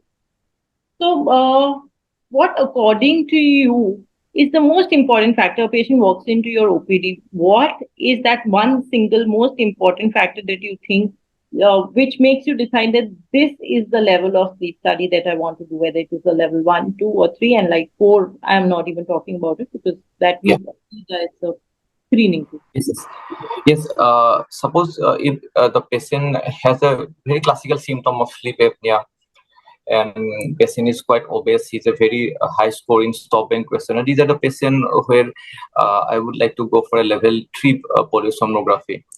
And if I found that patient is having some associated severe cardiovascular diseases or respiratory diseases, where still then these are the group of patients where I would like to go for a level 1 polysomnography. Right. So we still have a lot of questions coming in, and I think I'll maybe take a few more and some excellent questions. So there's a question from Bangalore by Kiran Krishnamurthy. If a patient is already on oxygen for other conditions such as ILD or COPD, how is the desaturation picked up? Is the sleep study accurate? Dr. Arjun, would you please answer this?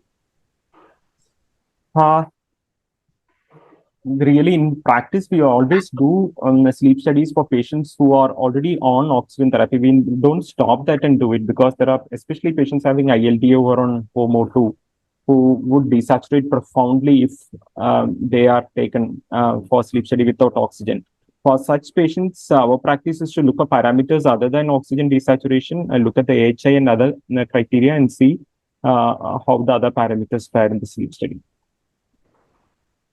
Yeah, and to add, Dr. Arjun, maybe keep the patient on the minimum oxygen requirement. I mean, whatever, if the patient can maintain a saturation of 92 on, say, 1 liter, I would probably try to keep it at the minimum requirement and then look out for further desaturations during the sleep. Any role of looking at the other parameters like I mean actually the other graphs while we are looking at these studies rather than just focusing on like Dr. Arjun said that he would maybe look at the AHI, maybe look at the flow instead of just focusing on the saturation. Yeah. So yeah, Dr. Arjun, you want to say? Yeah, that's all. I mean, that's what I was also alluding to. Looking at other parameters other than oxygen, the oximetry parameters, looking at the flow, looking at the flow through the upper airway and other things. Yeah. And the quality of sleep, do you think the quality of sleep in these people is also going to be affected? If they are on oxygen and I don't think the quality will be affected if they are used to long-term oxygen. And there's another question from Odisha by Dr. Gaurav Hari Pradhan, who wants to know when we have different lung conditions at hand like long COVID, NSIP, these patients who are clinically stable, and if we plan a level 2 sleep study as OSA is highly probable in these patients, any specific precautions to take, and while interpreting the sleep study results, anything else to keep in mind? And maybe these are patients who are not on oxygen, at least from the question from what I have understood. Dr. Jayaraman, would you please answer this? Yeah, this is almost near normal patients like. So post-COVID patients, some NSIP pattern of mild ILD and all, we treat like regular patients. We do level 2 study as per the recommendation of the guidelines. We do normal recordings, including the EEG in the level 2 home sleep apnea testing. So we can record all the events carefully and we'll precise the diagnosis of what exactly the sleep breathing disorder, whether OSA or is a complex or is it a simple mixed apnea and all. There is no difference between the post-COVID mild ILD with NSIP changes, not on oxygen therapy. There is no specific marker or any alteration in sleep study. So we can do as usual level 2 study. Patient is willing, we can. If the patient has a high probability of the sleep disorder breathing, we can go ahead and do the level 2 study at home. There is no special. I don't know, Arjun. You can put some. The only point which I would like to add is when you do a level 2 study, you should ensure that the whole data has been properly captured. If there's some leads which have gone off during the recording time, then that data will be lost and the interpretation will change accordingly. So before you interpret, just make sure that the whole data has been captured. I fully agree. Absolutely. So I think, and not related to this question per se, but since we are talking about, what exactly are the precautions that we need to take. So I'd just like to add that we are basically wanting to record the normal sleep pattern for any individual. For every individual, that normal is going to be different. So whatever routine, regular medication they're taking, they're supposed to take. If somebody's been regularly taking sleeping pills, we do not ask them to stop it. There will also be patients who are probably consuming alcohol every day, and we know alcohol is going to change the pattern of sleep in any patient. So we're not going to ask them to hold it back. And actually, those are patients wherein sometimes we prefer doing a level 2 compared to a level 1 because, we cannot be asking them to have a few drinks at home and come to the hospital. So those are people I think we would all prefer doing a level 2 instead of doing a level 1 study. And like Dr. Arjun has correctly pointed out, that only thing we have to make sure that all the data has been captured and has been captured well.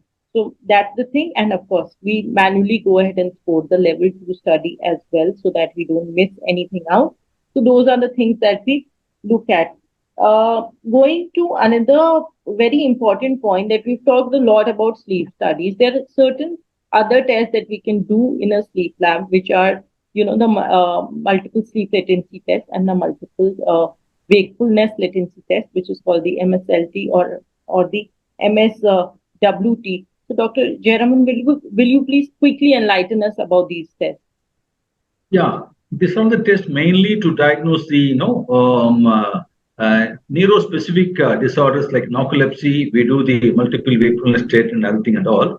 I don't have any special experience with these kind of daytime tests to find out the narcolepsy and all. So mainly this is neuro perspective. Usually, we do it in the neuro EEG lab under the full monitoring with the neurologist control. I don't have much experience about the this multiple sleep latency or wakefulness state and all. Arjun, if I have this thing, you can highlight on that. No, I also personally don't do this, but it is our neurologists who do that. But I'd just like to mention a couple of things. Usually the multiple sleep latency and the wakefulness tests are done on the day just after the sleep study is done.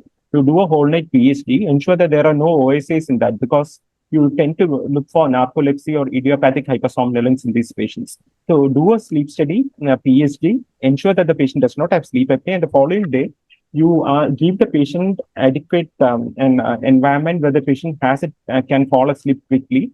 You study for 6 to 8 episodes and see how fast the patient goes to sleep and whether the patient has sleep onset REM, which is very classical of narcolepsy.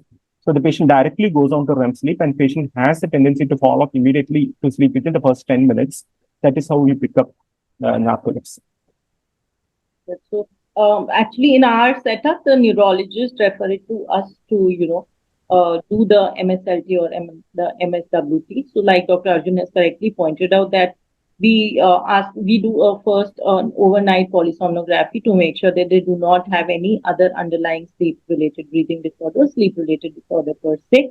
Once we are sure that they do not have it, the next morning at 2-hour intervals, we give the patient 20-minute nap opportunities multiple times in a day, every 2 hours. And that is when we record how likely, of course, they are to fall asleep and what is the onset of REM sleep during these periods.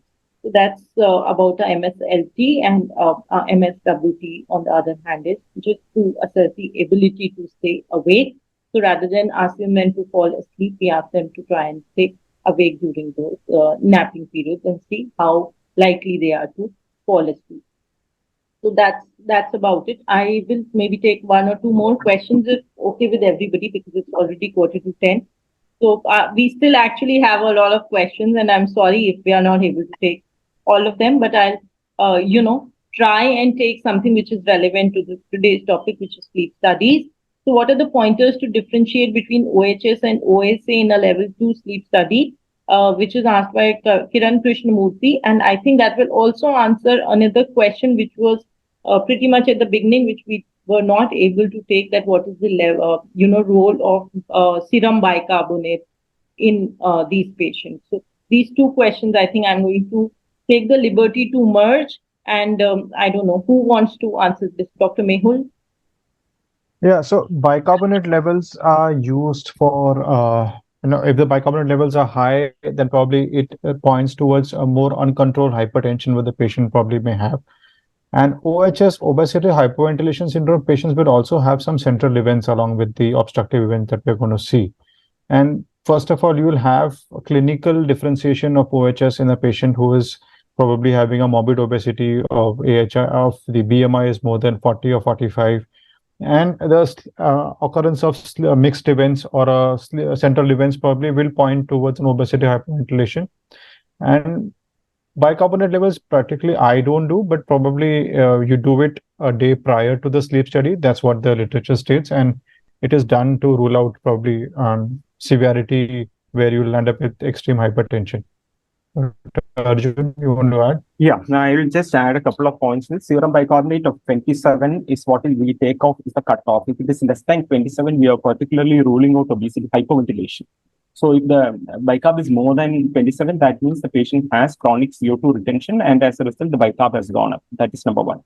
Second thing is obesity hyperventilation syndrome basically is a diagnosis of exclusion. You look for 3 values when you do a sleep study. And the other things, that is, one is the BMI should be more than 30, the daytime PCO2 should be more than 45, and when you do a sleep study, the HI should be more than 5. So in most cases of obesity hyperventilation syndrome, more than 90%, the patients will have some form of sleep apnea. The HI will be more. Only about 10% of patients have really pure hyperventilation, in which they will not be having HI, the HI will be less than 5, but they will have other features. And to make a diagnosis of obesity hyperventilation syndrome, it is important to exclude other conditions which can produce hyperventilation, like COPD, neuromuscular disease, and chest wall disorders. Yes. I think perfectly summed it up, Dr. Kripesh. Maybe the last question, and a very important one, which we are often asked in our practice. So somebody who has, a severe sleep apnea, would you ever consider stopping the PAP therapy? It's actually usually we have to continue the PAP therapy, and there is I never thought of stopping, particularly in case of a severe sleep apnea patient. Right. So I think I'd like to just add that we are usually not able to stop CPAP therapy in patients who've had severe sleep apnea, even if they end up losing a lot of weight, even if they undergo bariatric surgery, the pressure requirement might change. But I think from them, from there is a, severe to having sleep apnea is very unlikely. Yeah. Because suppose if the patient lose 10 kg of weight, they are likely to reduce almost 10% of the AHI index. That is somehow like around maximum. So suppose the patient is having a AHI of around 55, their AHI may reduce to below 50 or 40, but still they will. So even if any continue to follow ways like the requirement for them. Right. So I don't think we'll ever be able to stop PAP therapy. And most patients, I feel, somebody who has such a severe problem, they are able to sleep so much better with the PAP therapy that they don't want to stop it themselves. In fact, they would want to carry it also with them. So they're, it just changes their life once they get used to it. So I don't think they want to stop it themselves. And I guess the forum would agree with me on this. Absolutely. Yeah. So, quick take-home messages from all of you. And before I do that, I would really like to thank all of you. I'm sure there's so much more that I have learned today from each and every one who has immensely contributed to not just my knowledge, but for, the over 1,000 logins that we've had. It's been an amazing, amazing session for myself, and I'm sure for the audience as well.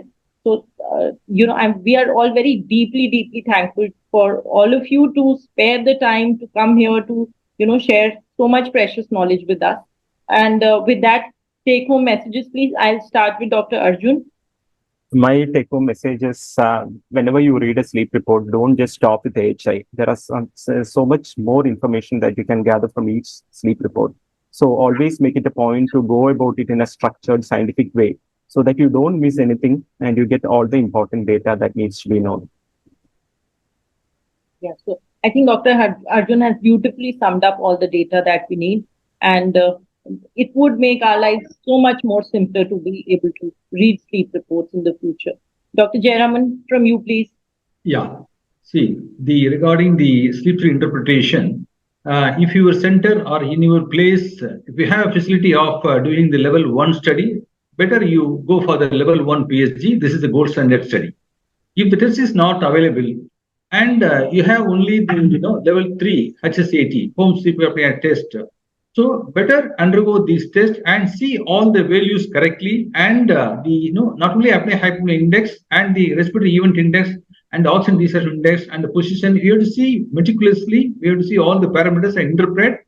So before recommendation to the patients, so clear-cut idea you have. Even though the high the pre-test probability patients, level 3 study is more than sufficient, provided there is no comorbid conditions like a heart failure or respiratory failure due to COPD or stroke patients, and test available only level 3 without any comorbid conditions.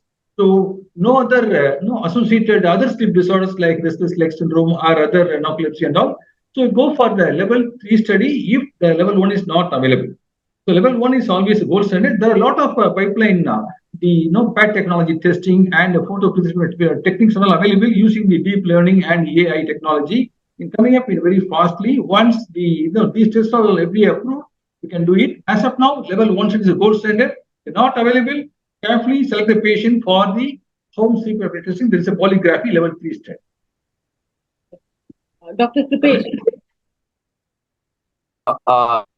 My thing is the sleep, since we're discussing our sleep study, the sleep study, I think should be done by a trained technician under the supervision of a trained person, because many times I have seen the sleep study are being done by actually not by doctors or not supervised by any physician, and they are being done through a different channel, and that makes actually sleep apnea and treatment of sleep these are really complicated in our country.